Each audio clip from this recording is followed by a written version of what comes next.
Happy January 24th, 2023. It's a Tuesday, number 2. 1 Tuesday, 222.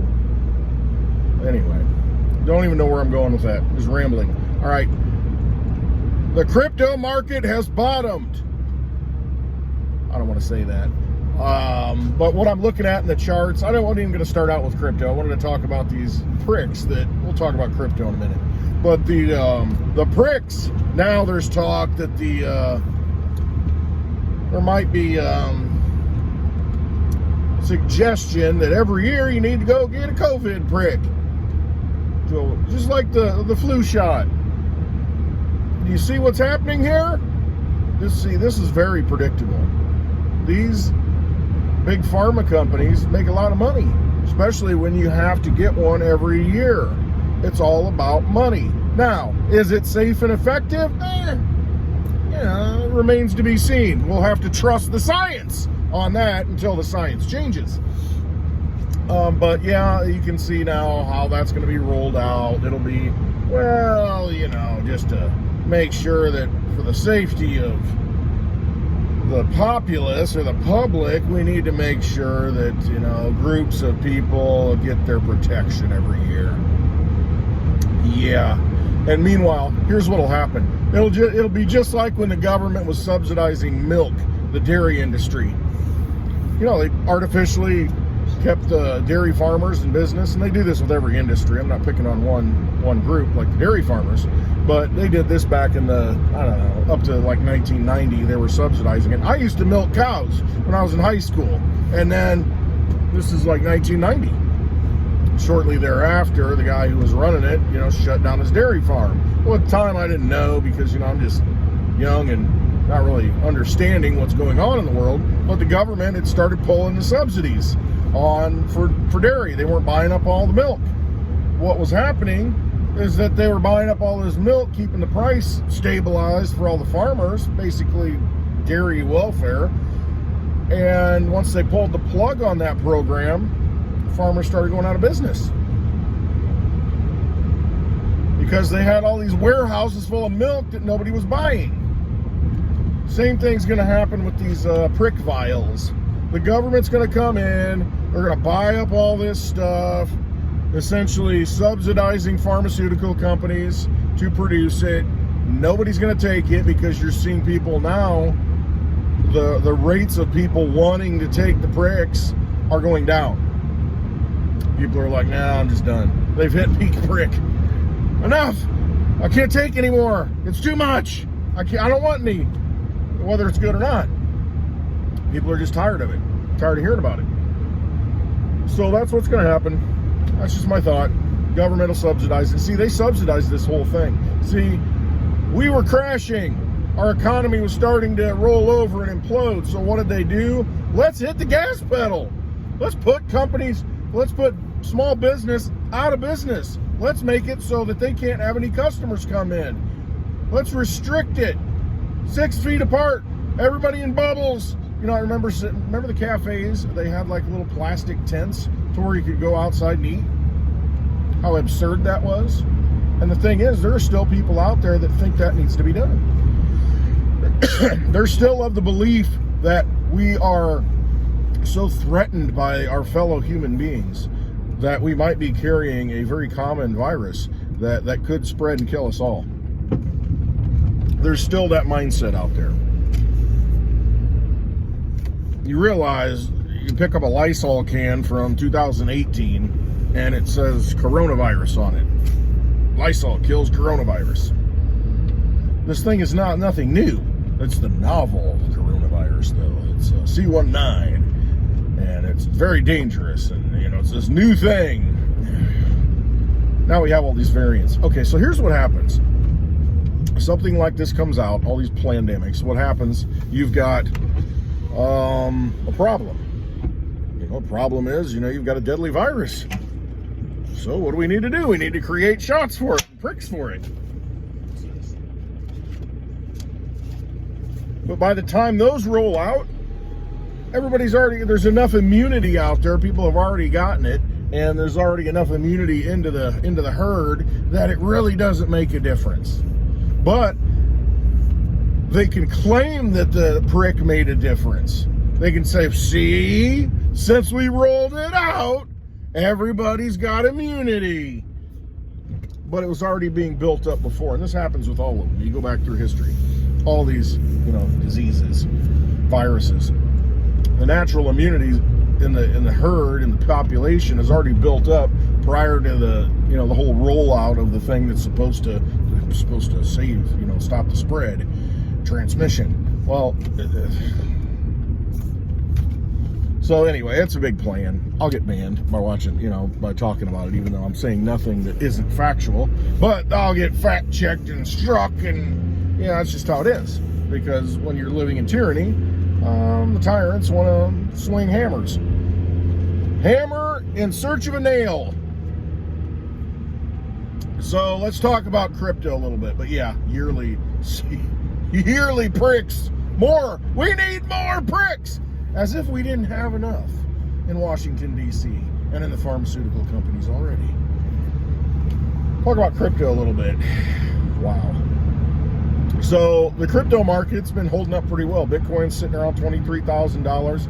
Litecoin's kind of been a little bit of a laggard compared to the overall market, compared to Bitcoin. So it's at that lower channel when you're comparing the ratio from Bitcoin to Litecoin. Right now, I think it's a pretty good time to take that Bitcoin and swap it into Litecoin, because that ratio is going to bust out pretty soon. It might take until February, but I think it's going to get hot and heavy pretty soon. Litecoin's sitting there just waiting, coiling up, and looking for a pop. I still look for a tremendous spring and into summer. Really spring for Litecoin. So starting in February, I think it'll really start rolling and close that gap, that ratio to Bitcoin. I don't know why it wouldn't. I mean, you've got wallets now. The Lite wallet's going to be coming out by the end of this year is their target to have Mimblewimble. Saw that squirrel coming.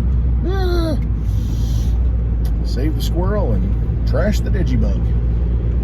It's a little slick this morning too, so I need to be careful. Tomorrow's going to be worse, so if there is school, which there probably will be, I'll be driving the digibug in the snow. Put some skis on it. But no, the ratio is looking like it's ready to pop. So Litecoin will strengthen against Bitcoin. DigiByte's been holding up pretty good.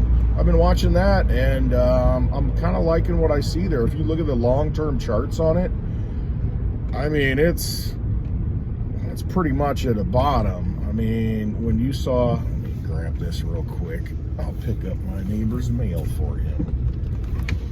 Oh yeah. How many mailboxes do you go to every day, Westwood? Well, it just depends. There we go. All right, mission complete. But yeah, DigiByte looks real good. I'm driving the digibug, by the way, the original digibug. It's got the brake light still flashing. I checked the fluid. I mean, it could be the gauge inside that oil reservoir. I don't know. It's not the emergency brake. I've checked everything else. The brakes work. It could be something screwed up in the wiring. I don't know. The stupid thing. It beeps when I first turn the car on, and then the brake light flashes this whole time. Which, whatever. As long as I know it's nothing broken or serious, then I really don't care, because the check engine light comes on too periodically. I know what that is, but I got to go through and replace a couple of things, but it's not, anyway, it's not enough of a nuisance to make me want to do it.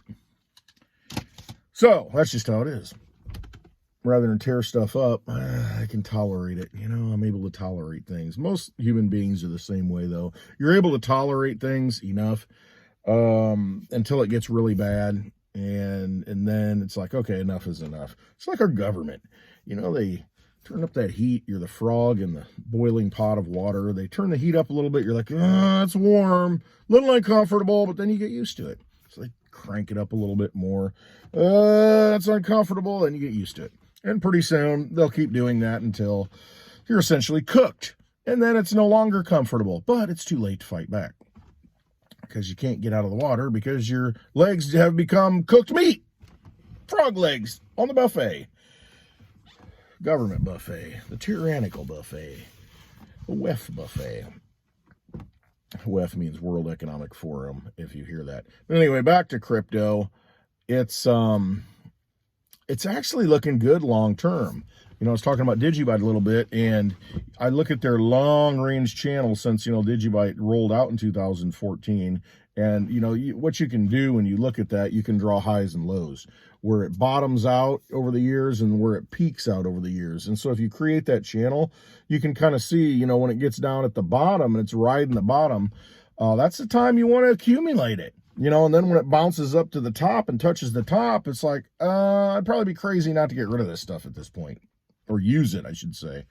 Not get rid of it, but use it to buy your freedom. And that's how I see crypto. I mean, a lot of people, hey, I want to hold it forever. It's sound money for the digital age. It is, but money is intended to be used. And what's it meant to be used for? It's meant to make your life better, to create more freedom and independence in your life, and whatever that may be, you know, on your checklist. But you want to check those boxes off. You know, if it brings you freedom, if it allows you to pay your house off, that's a lot of freedom. If it allows you to eliminate all your debt, that contributes to a lot of freedom in your life. If it can do that and be a tool for that, I'm thinking it should be used. At least that's my attitude.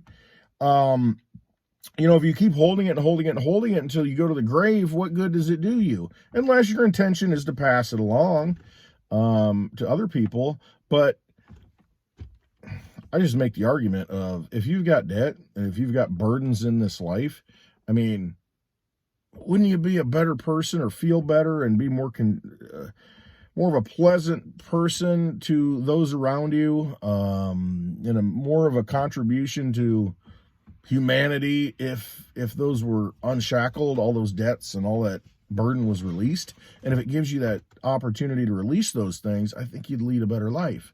Just my opinion. So I see crypto as an economic weapon, a humanity weapon on the battlefield against tyranny. And you pick that weapon up and you use it when you need to. Don't look at it as, oh, I don't have that Litecoin anymore. It's like, yeah, but you've got this freedom now. You know, you're not shackled by that curse of debt, whatever form it may take. Get rid of that stuff. Unleash it. Let it go. And you'll be a much better human being, and you'll feel much better, and you'll probably live longer. Have a more happy life. It's kind of my opinion. So yeah, use those tools. So when it hits that upper channel and that's your signal, it's like, okay, it may poke through it, but it's going to come back down. So use it when you have max. It's like, you know, you've got that weapon, it's charging up. It's like, and it's ready to go. And, you know, when it's charged up all the way, you're like, it ain't going to charge anymore. Boom. And you let it go. And, you know, just maximum pain, maximum destruction in the war. And so that's kind of what these cryptos are. When they hit a certain point, it's like, it's ready, fire, boom. You know, and you can have just the maximum potential, or at least close to it. But those charts give you an indicator of that. So it takes the human element out of it, the human emotion out of it as much as possible. The problem is, this is why you gotta have a roadmap. And I think it's very important that you have a checklist. And you say, okay, if I can do this with this many crypto that I have, you know, it's just like, okay, take Litecoin. Okay. Say you've accumulated 100 Litecoin, just for argument's sake, whatever. And, you know, it's a good chunk of Litecoin. And, you know, you've got, okay, I got a car payment. Okay, I want to pay that off. Okay, you know, this and this. Credit card, okay. And so you write it down and you say, okay, this is how much I'm going to need to pay this one off. If Litecoin hits X amount of dollars, and, you know, realistically, you can look at the chart and say, if it hits this amount of money, $240 by June of this year is what I'm saying. Probably going to be more, but I'm just saying $240. Being very conservative here, leading into the halving. All right, so $240 by June 17th of this year. And you say, okay, I can take 10 of these, 20. Okay, I could take 30 of these and eliminate this debt. And I'd have 70 left. And you're thinking, okay, cool. What do we got here? Somebody calling me. Annoying. So you got to check those lists, and you check those boxes and cross that list off. I mean, that's important, because now it's like, oh, okay, now I got that extra money every month. Well, you could put it back into Litecoin, because it's probably going to dip after the halving or during the halving. And then you could accumulate more of that back with the money, the cash flow that you now got because you've eliminated that debt. And you're going to feel a lot better, a lot more free, because you don't have that debt anymore. So I just think it's important to make a list, because you'll destroy yourself and second guess yourself if you don't have a plan, because you'll sit there and you'll say, oh my gosh, it hit 240, it's going to 250, 60, it's probably going to go to 300, I should probably just wait. And then it gets there and you're like, oh my gosh, this is going to keep going up, this is like a super cycle, it's going to go to 1,000.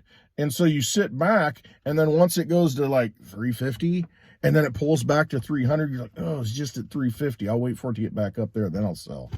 And you just continually just block yourself, and you can completely outguess yourself. That's why I hate gambling, because you know, you'll throw down a card or throw down a number or hit me, and you're like, oh, I knew I shouldn't have done that. Or you'd be like, oh, I knew it was going to land on green on that roulette wheel, why didn't I put money on it?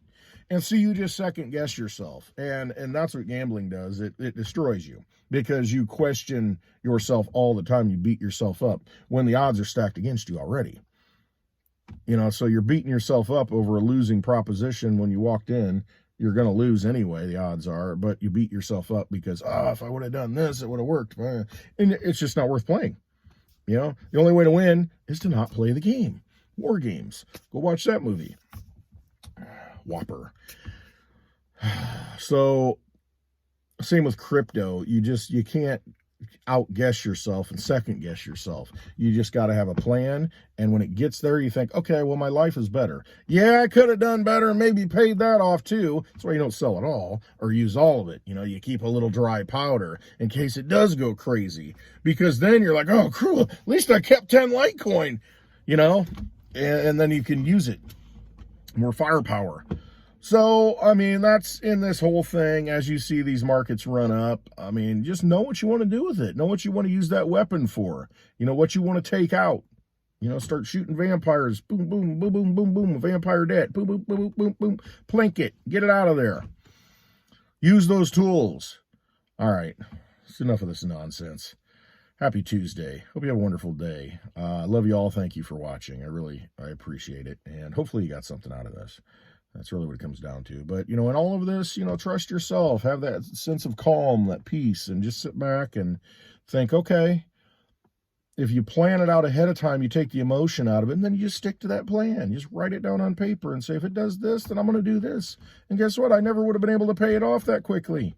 I never would have been able to take that trip, you know, if it were not for crypto. Use it as the tool that it is, a tool for humanity, an economic tool on the vampire battlefield, and blow that vampire casino apart. All right. Love you all. Hope you have a wonderful day. Thanks for watching. Just always trust yourself. Just trust yourself. All right.